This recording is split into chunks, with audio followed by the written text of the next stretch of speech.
Pierre Palmade a quitté Paris et ses tentations afin d'être hospitalisé dans un hôpital de Bordeaux non loin de sa famille. Libéré récemment, il semble pourtant selon des informations révélées par BFM TV qu'il soit revenu à son point de départ. Tombé cette fois, se relever 8 en février dernier, Pierre Palmade, en proie à ses démons depuis de nombreuses années, a définitivement cessé de faire rire son public.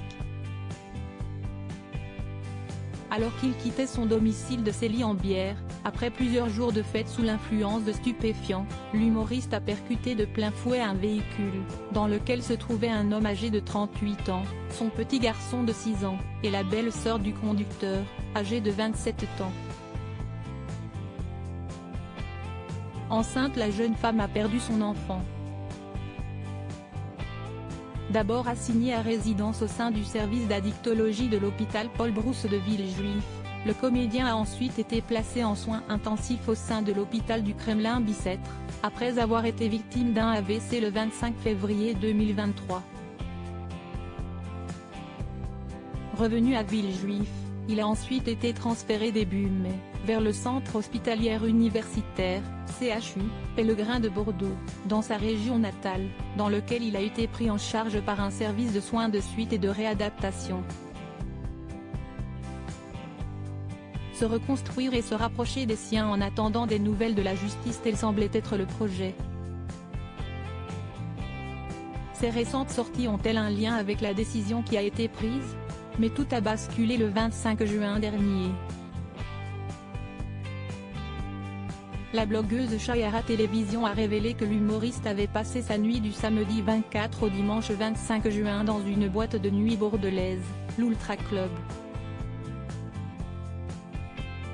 Si le patron du club a immédiatement démenti ces informations prétextant que les images dévoilées dataient d'avant l'accident, des témoins et d'autres clichés sont apparus, le contredisant à leur tour.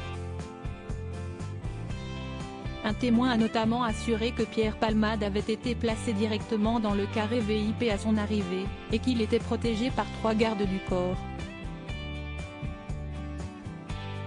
Il n'essayait pas forcément d'être discret, puisqu'il a même traversé à un moment la foule de la boîte de nuit pour aller jusqu'au fumoir, avait-il expliqué.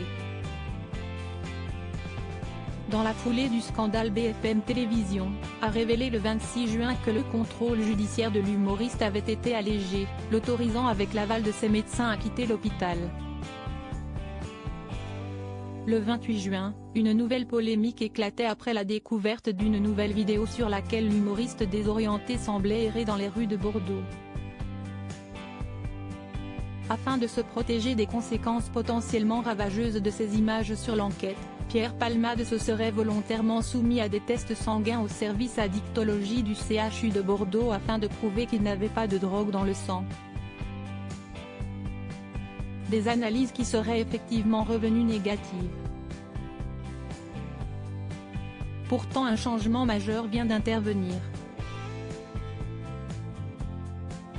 Selon certaines informations, Pierre Palmade serait de nouveau hospitalisé dans le service qu'il a accueilli à son arrivée à Bordeaux et à sa demande datée du 30 juin, indique BFM TV. Lorsqu'il y a des patients qui consomment beaucoup et qu'on sait qu'on aura du mal à gérer la période de sevrage, il faut mieux l'encadrer, a analysé au micro de BFM TV Guillaume Davido, médecin addictologue à l'hôpital Bichat Paris. Contrairement à sa première hospitalisation, l'ancien complice de Muriel Robin peut cette fois en sortir à tout moment et n'est pas placé sous bracelet électronique.